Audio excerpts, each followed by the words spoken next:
Allez, bonjour les amis.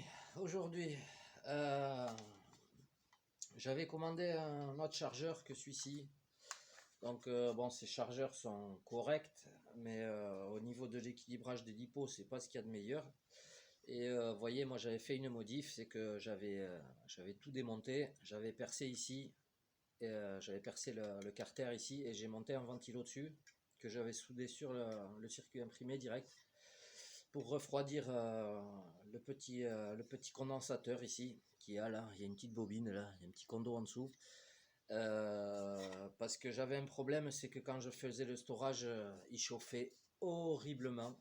Donc franchement, c'est hyper efficace, ça marche très bien.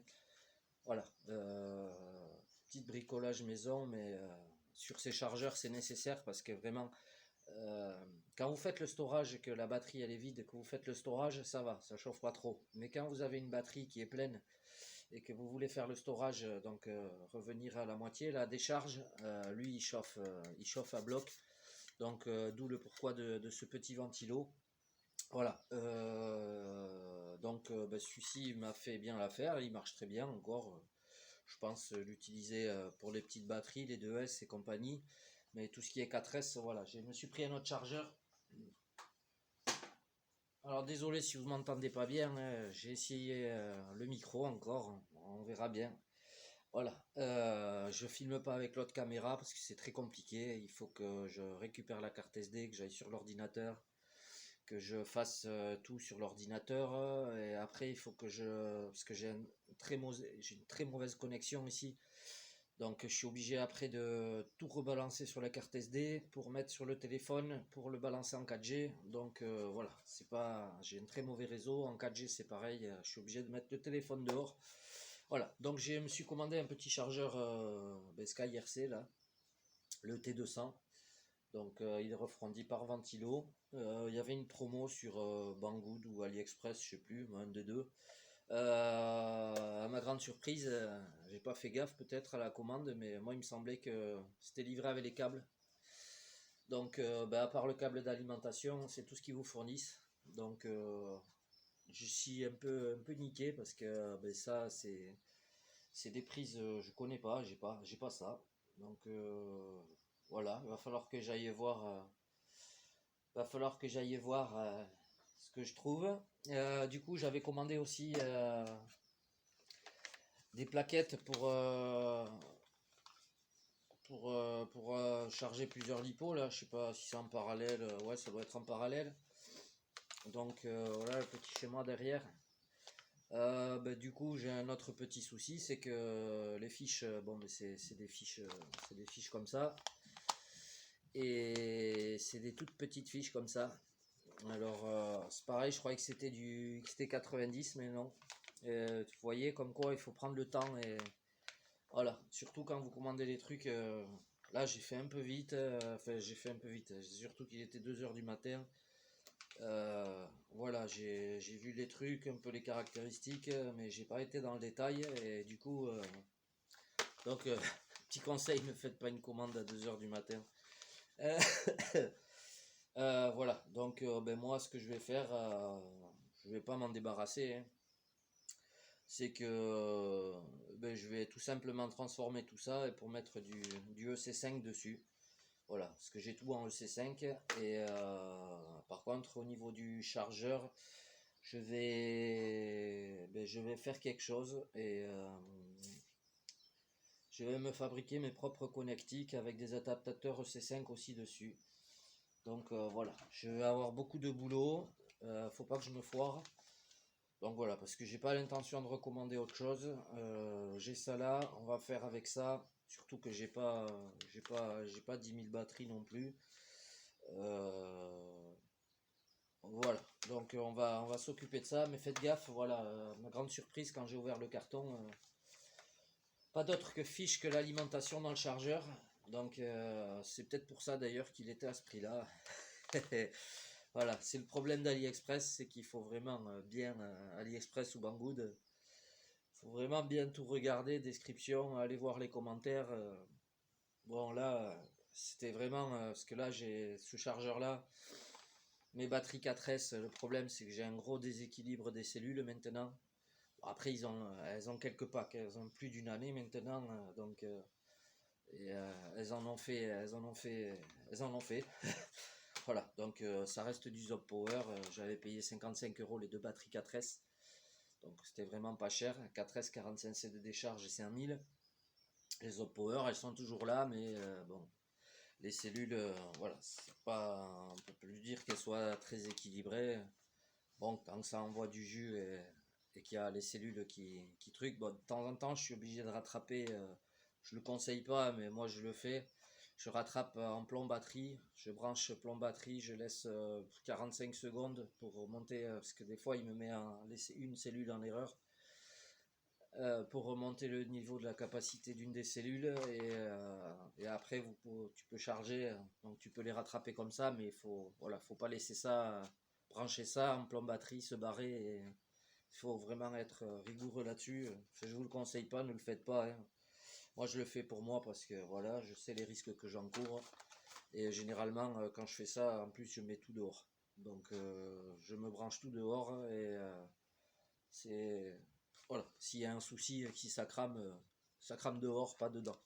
Voilà, ça c'est un conseil, vraiment, si vous avez un truc de Jojo, de Jojo bar à faire comme ça, de bricolo Calimero, hein, voilà, de bricolo Calimero.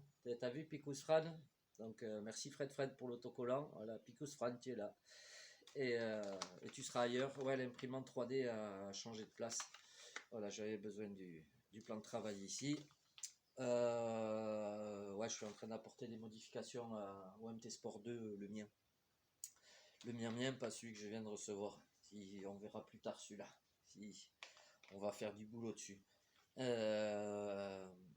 Donc voilà, faites attention quand vous commandez. Ouais, voilà, vous voyez. Une fiche C5. Est-ce que j'ai une fiche C5 par là? Hop. Voilà, vous voyez la taille. Attends, je vais essayer de vous montrer. Bon, vous voyez bien que ça correspond absolument, mais pas du tout. Et c'est voilà, et c'est pareil sur le chargeur, ça passe pas non plus. Donc le chargeur à voir. Peut-être je vais commander deux fiches, voilà, pour pas trop modifier le truc, ou je vais me faire, je sais pas, je vais voir. Je vais me faire un truc, parce que de toute façon après les fiches que je vais mettre là, elles vont plus bouger. Donc je vais peut-être me faire ça. Je vais peut-être me faire deux cordons directs, voilà, pour emmancher là-dedans. Je pense que je vais faire ça.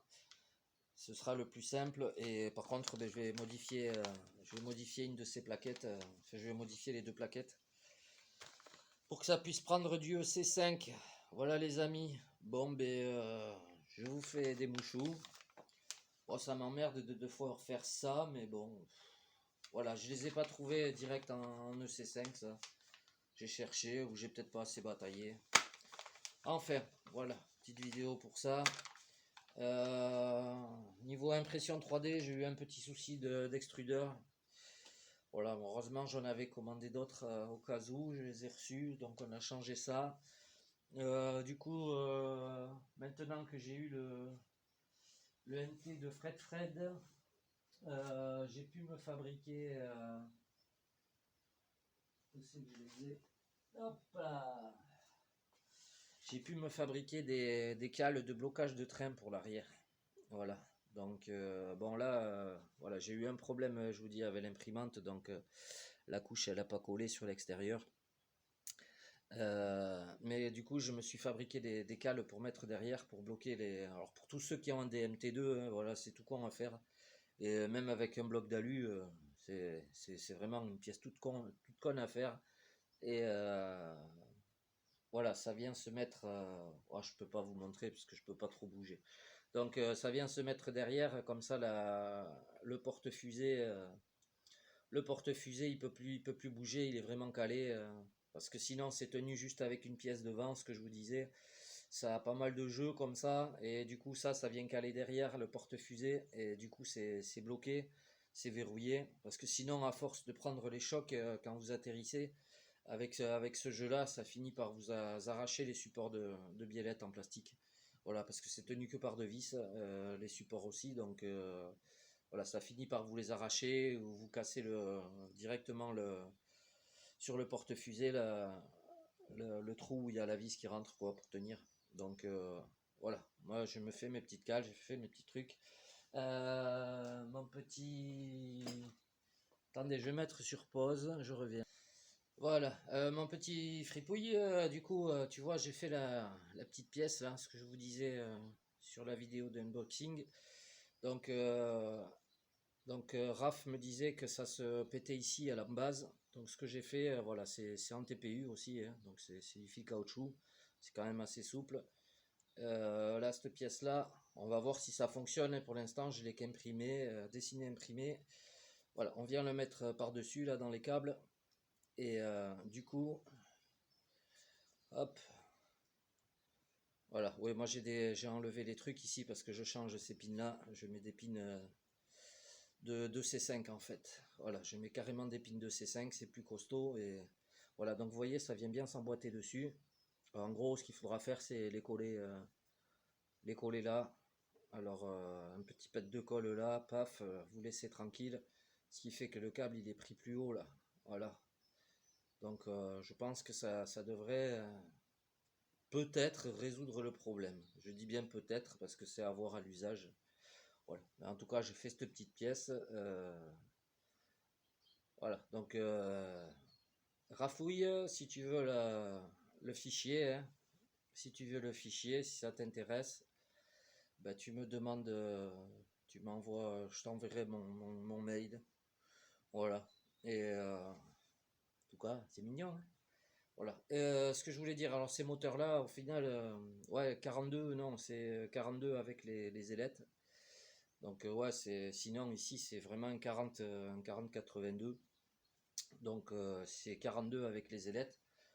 Du coup, j'ai pas les clamps ni sur le MT de Fred, ni sur le mien. Donc, ça se monte pas, forcément. Et, et je suis un peu dégoûté aussi parce que mon 40-92 1650 kV, ben, c'est pareil, il est dit 40-92, mais au final, avec les ailettes, c'est un 42, même un peu plus, celui-là 42 et demi. Voilà, au pied à coulisses, hein, c'est un 42,5 avec les ailettes. Donc, bon, après, ils doivent pas tous avoir la même cote, j'imagine, mais bon, du coup, je peux pas le monter non plus. Voilà, c'est la vie, c'est comme ça, c'est ça. Alors, ben, je sais pas, je vais voir. J'ai deux solutions.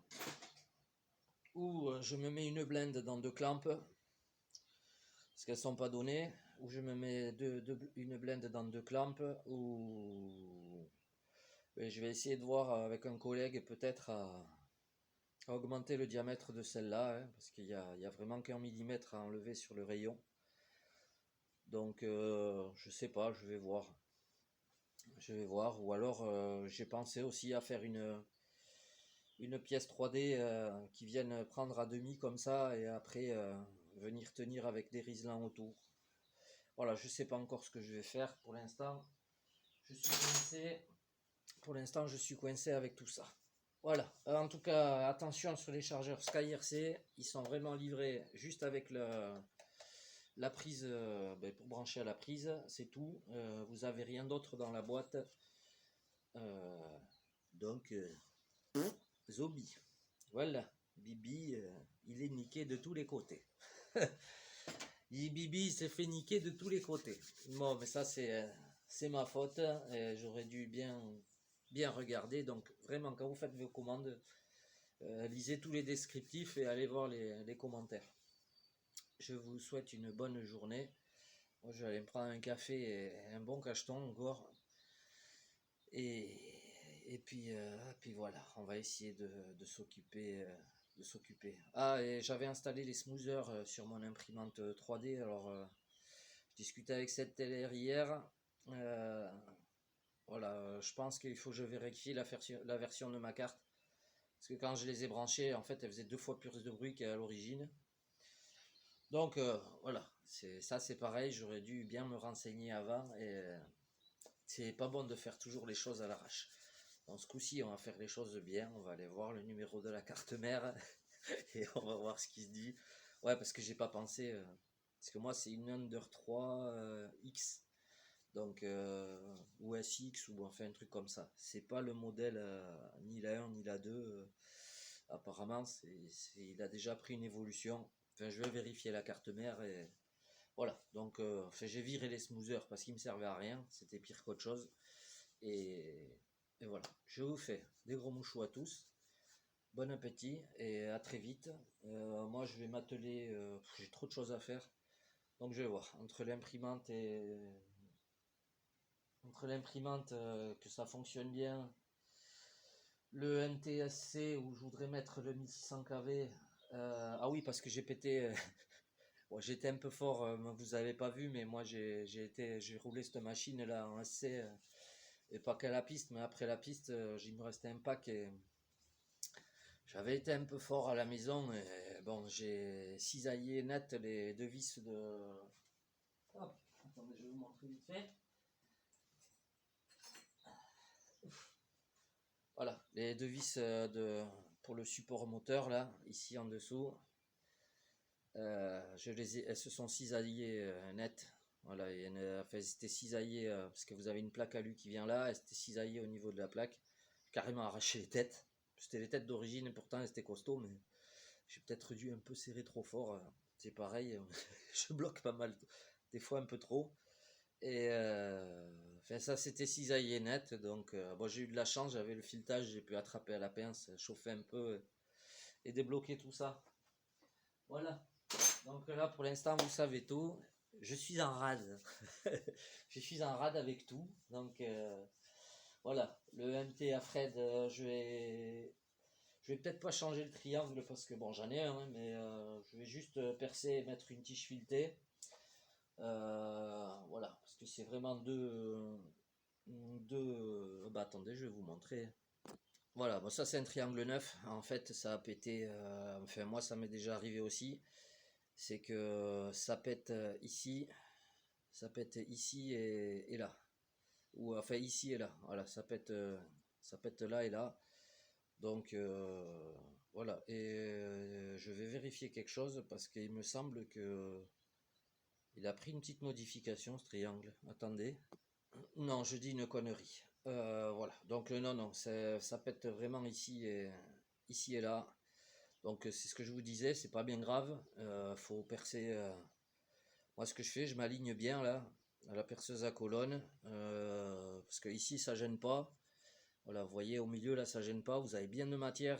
Donc, ben moi, je perce ici de part en part, bien à l'axe, au centre, et je mets une tige filetée pour tout tenir comme ça. Bon, généralement, je mets un point de colle.